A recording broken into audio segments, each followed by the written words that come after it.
Hello दोस्तों, स्वागत है आप सभी का the education network YouTube platform पर। आइए दोस्तों, 15 से 16 दिसंबर के महत्वपूर्ण करंट अफेयर्स के क्वेश्चन पर चर्चा करेंगे।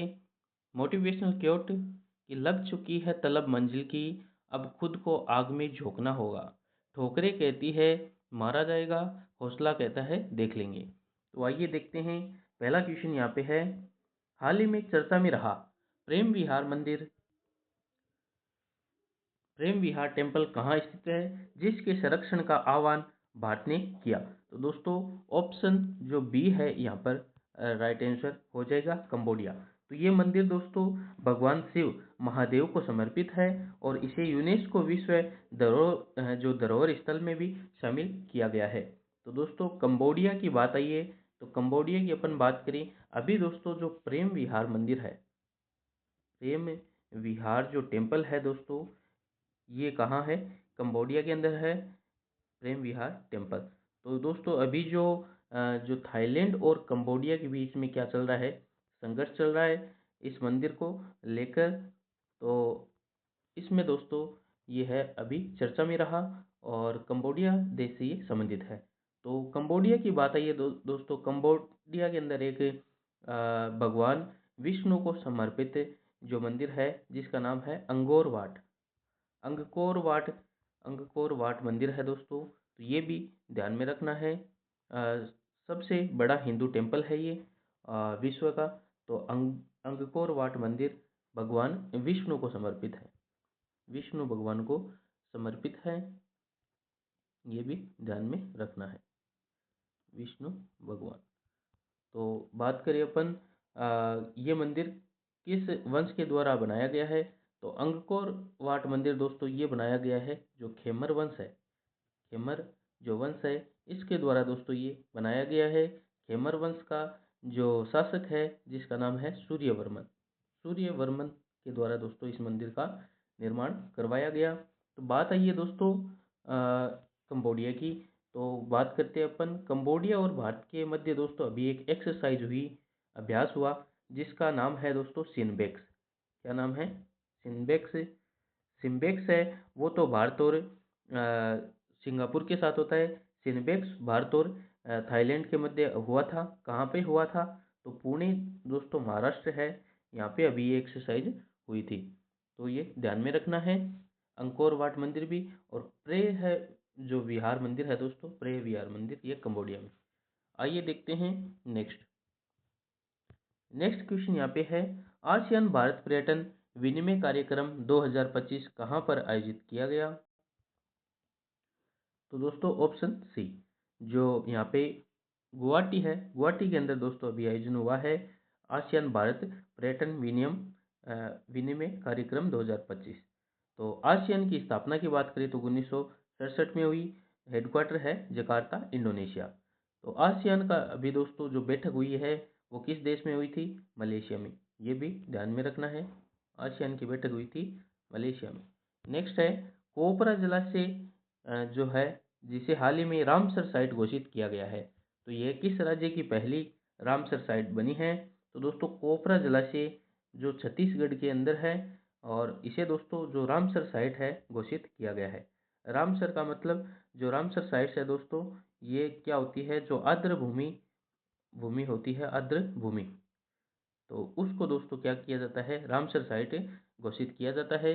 तो आइए देखते हैं जो रामसर साइट है दोस्तों, अभी रीसेट के अंदर जो रामसर साइट घोषित की गई है उनकी अपन बात करें तो दोस्तों अभी जो कोपरा जलाशय है इसे तो 95 नंबर दिया गया है। कोपरा जो जलाशय है छत्तीसगढ़ में है, छत्तीसगढ़ राज्य ध्यान में रखना है, और छत्तीसगढ़ की फर्स्ट है। और बात करें अपन अभी दोस्तों 96 है जो सिल्ली सेड, सिल्ली, एक सेकंड, जो सिल्ली सेड झील है, सिल्ली सेड झील है दोस्तों राजस्थान अलवर में, अलवर राजस्थान। तो इसे दोस्तों अभी 96 नंबर की क्या की गई है? रामसर साइट घोषित की गई है। तो बात करें अपन राजस्थान में पहले भी दोस्तों दो रामसर साइट अभी घोषित की गई थी। एक का तो नाम था खिंचन, खिंचन जो फलोदी राजस्थान, और दूसरी है मेनार, मेनार ये भी राजस्थान में है, उदयपुर जिले में। तो ये भी ध्यान में रखना है।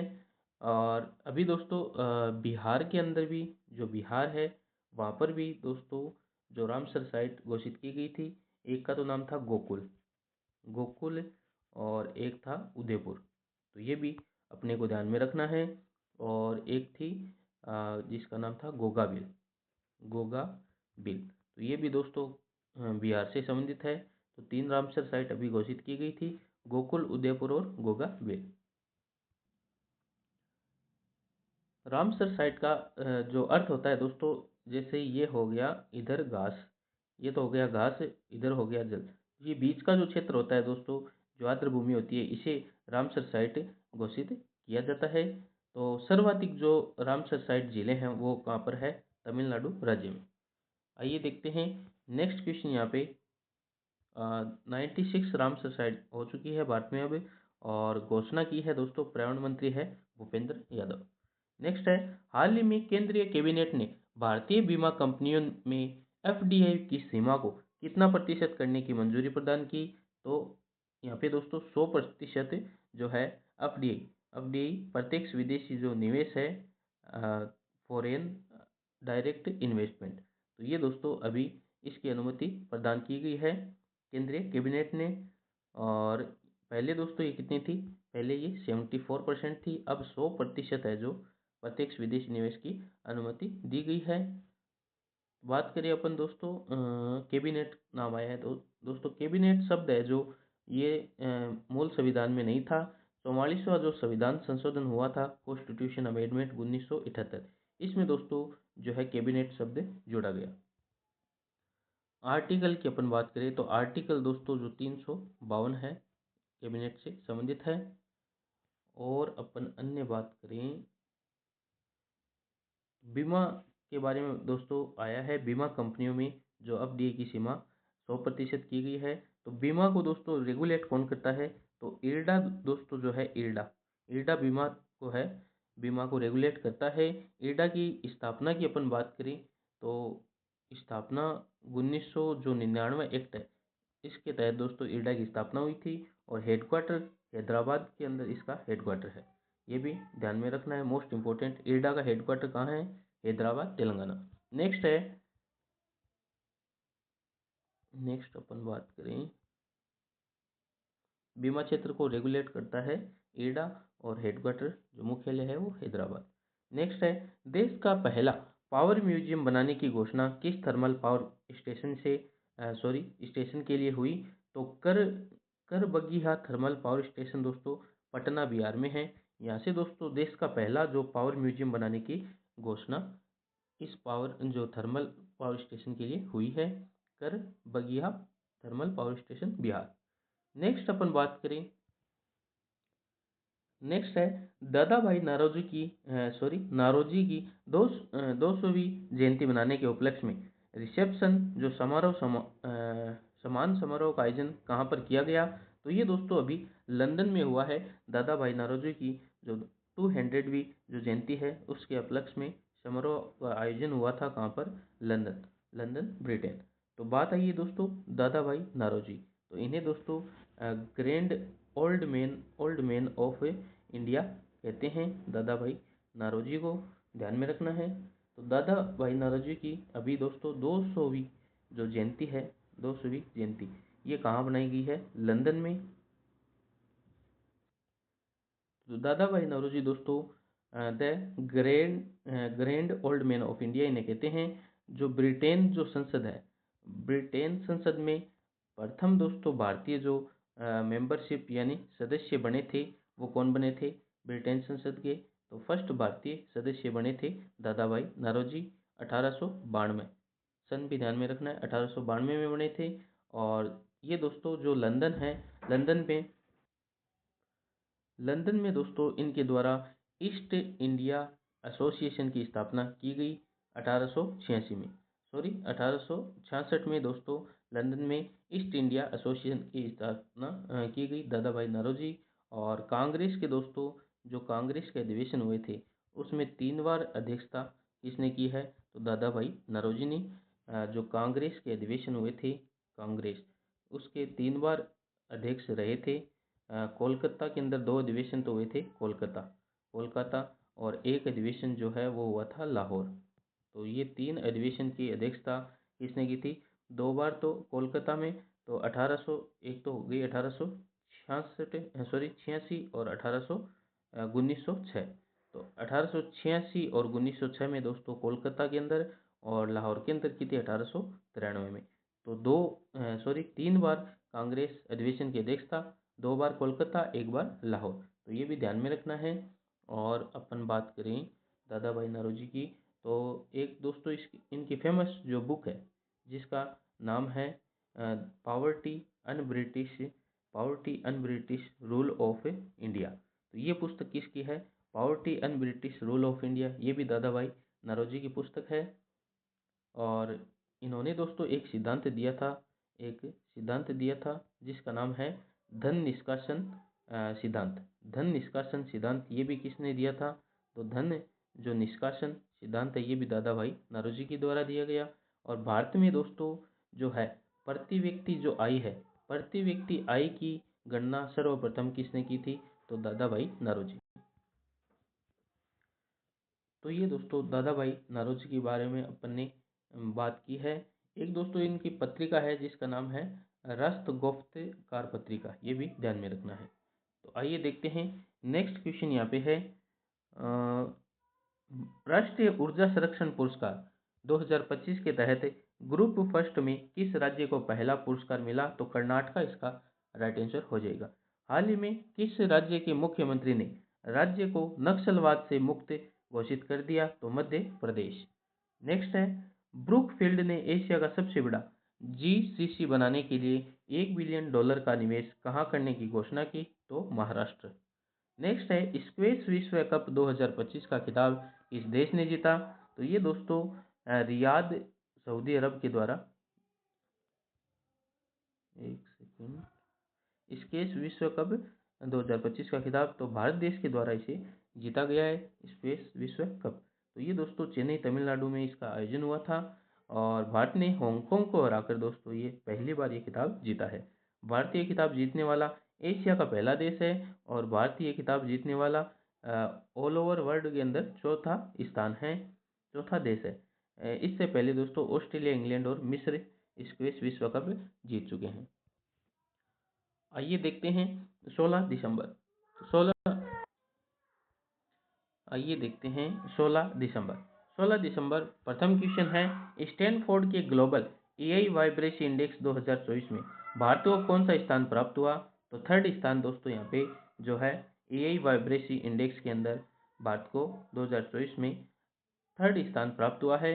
फर्स्ट स्थान पे अमेरिका, दूसरे पे चीन रहा। 2023 के अंदर भारत को जो रैंक मिली थी वो थी 7वीं, और जिसमें सुधार होकर अब तीसरी रैंक हो गई। तो एआई की बात आई है दोस्तों, एआई वाइब्रेसी इंडेक्स। तो एआई का मतलब दोस्तों आर्टिफिशियल इंटेलिजेंस, कृत्रिम बुद्धिमत्ता। इसके अंदर भारत को तीसरा स्थान मिला है। तो बात आई इंडेक्स की। तो इंडेक्स की अपन दोस्तों बात करते हैं इंडेक्स। तो इंडेक्स में दोस्तों अपन बात करें जलवायु सूचकांक है जो उसमें बात की रैंक है 10वीं, और जो फायर पावर इंडेक्स है इसमें है चौथा स्थान। बात करें अपन 85वीं रैंक, तो जो हेनले पासपोर्ट इंडेक्स है इसमें 85वीं रैंक है। और करप्शन के अंदर जो भ्रष्टाचार सूचकांक है उसमें 96वीं रैंक है। हंगर इंडेक्स की बात करें तो 102वीं रैंक है। पीस शांति सूचकांक में 115वीं रैंक है। हैप्पीनेस इंडेक्स जो खुशहाली सूचकांक में 118वीं रैंक है। ह्यूमन डेवलपमेंट इंडेक्स में है 130वीं रैंक। तो ये ध्यान में रखना। ये थे दोस्तों इंडेक्स। नेक्स्ट अपन बात करें कनाडा के आर्टन कैपिटल द्वारा जारी पासपोर्ट इंडेक्स में भारत की रैंक क्या है? तो 67वीं रैंक है। और 74 देशों में दोस्तों वीजा फ्री एंट्री भारत कर सकता है। और इस इंडेक्स में संयुक्त अरब अमीरात लगातार 7 सालों से पहले स्थान पर रहा है। नेक्स्ट है हाल ही में 11वीं संयुक्त राष्ट्र सभ्यता गठबंधन जो यूएनएओसी फोरम की बैठक कहाँ पर आयोजित हुई? तो ये दोस्तों हुई थी कहाँ पर? सऊदी अरब, रियाद कैपिटल है सऊदी अरब, वहाँ पे ये दोस्तों संयुक्त राष्ट्र सभ्यता गठबंधन यूनाइटेड नेशन जो अलायंस ऑफ कल्चर है इसके 11वें क्रम की बैठक रियाद सऊदी अरब में आयोजित हुई। जो UNAOC का हेडक्वार्टर की बात करें तो USA न्यूयॉर्क। नेक्स्ट है आई IEESA कॉरपोरेट पुरस्कार जीतने वाला पहला भारतीय संगठन कौन सा है? तो सी डॉट दोस्तों जीतने वाला पहला क्या है? कॉरपोरेट पुरस्कार जीतने वाला पहला भारतीय संगठन है। सी डॉट की फुल फॉर्म की बात करें तो centre for development of telematics है और स्थापना 1984 में हुई। ये भारत में स्वदेशी टेलीकॉम तकनीक जो 4G 5G टेक्नोलॉजी और साइबर सिक्योरिटी को बढ़ावा देने के लिए जिम्मेदार है। नेक्स्ट है हाल ही में भारत के नए मुख्य सूचना आयुक्त चीफ इंफॉर्मेशन कमीशन के रूप में किसने शपथ ग्रहण की है? स्टार लगा लीजिए दोस्तों, ये क्वेश्चन छपेगा ही छपेगा। तो राजकुमार गोयल है दोस्तों। इनको दोस्तों नए मुख्य सूचना आयुक्त बनाया गया है और हीरालाल सामरिया की जगह राजकुमार गोयल बने हैं नए चीफ इंफॉर्मेशन कमीशन। तो पूर्व IAS अधिकारी राजकुमार गोयल को भारत का नया मुख्य सूचना आयुक्त नियुक्त किया गया। राष्ट्रपति महोदय जो द्रौपदी मुर्मू हैं, इन्होंने 15 दिसंबर 2025 को इन्हें शपथ दिलाई है और उन्होंने हीरालाल सामरिया का स्थान लिया है। तो मुख्य सूचना आयुक्त का पद दोस्तों सूचना का अधिकार जो अधिनियम 2005 में आया था उससे संबंधित है और पुनर्नियुक्ति जो है रीअपॉइंटमेंट इसमें नहीं होता है। नेक्स्ट देखते हैं नेक्स्ट क्वेश्चन। नेक्स्ट क्वेश्चन की बात करें तो किस राज्य की पोंडूर खादी को हाल ही में GI टैग प्राप्त हुआ है? तो आंध्र प्रदेश दोस्तों इसका राइट आंसर हो जाएगा पोंडूर खादी। नेक्स्ट है बात करें अपन आंध्र प्रदेश के दोस्तों अन्य प्रसिद्ध GI टैग की बात करें तो तिरुपति के लड्डू और कलमकारी शामिल है। नेक्स्ट है महात्मा गांधी राष्ट्रीय ग्रामीण रोजगार गारंटी योजना जो मनरेगा का नया नाम क्या कर दिया गया है? तो मोस्ट इंपोर्टेंट दोस्तों स्टार लगा लीजिए। तो पूज्य बापू ग्रामीण रोजगार योजना इसका नाम रखा गया। तो पूज्य बापू ग्रामीण रोजगार योजना। मनरेगा की अपन बात करें तो दोस्तों एक्ट इसका आया था। एक्ट जो है नरेगा का जो एक्ट आया था वो आया था, इसका पहले नाम था नरेगा। क्या नाम था?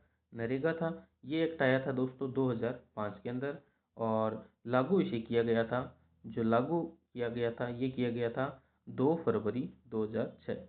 2 फरवरी 2006 को दोस्तों इसको लागू किया गया था। और इसका दोस्तों मनरेगा नाम कब पड़ा? तो ये क्वेश्चन बन सकता है। मनरेगा नाम पड़ा था दोस्तों 2 अक्टूबर 2009। 2009 को इसका नाम पड़ा था मनरेगा। तो ये भी ध्यान में रखना है। इसके अंदर दोस्तों 100 दिन से कितना रोजगार किया गया अभी? तो 125 दिन दोस्तों इसमें एक साल के अंदर 125 दिन रोजगार दिया जाना इसमें शामिल है। इसमें दोस्तों अपन ने ये बात की है। मनरेगा नाम पड़ा था 2 अक्टूबर 2009 को और 12 दिसंबर को दोस्तों जो है इसका नाम क्या किया गया? नया नाम अप्रूव किया गया पूज्य बापू ग्रामीण रोजगार योजना। और इस योजना के तहत दोस्तों गारंटी शुदा काम जो है 100 दिन के स्थान पर 125 दिन होंगे और 1 अप्रैल 2026 से प्रभावी होगी। इंपॉर्टेंट डेट है 1 अप्रैल 2026। मनरेगा में दोस्तों काम क्या होता है? तो भाई साहब ये जो खड्डा है इसको खोद लो और इसको वापस बूर दो, ये काम होता है। ये मनरेगा का कार्य है। ग्रामीण जो रोजगार योजना है उससे संबंधित है, ग्रामीण में होता है। नेक्स्ट टाइम मैगजीन ने 2025 का पर्सन ऑफ द ईयर किसे चुना? तो दोस्तों आर्टिफिशियल जो इंटेलिजेंस के आर्किटेक्ट्स है इन्हें चुना गया है person of the year time magazine के द्वारा।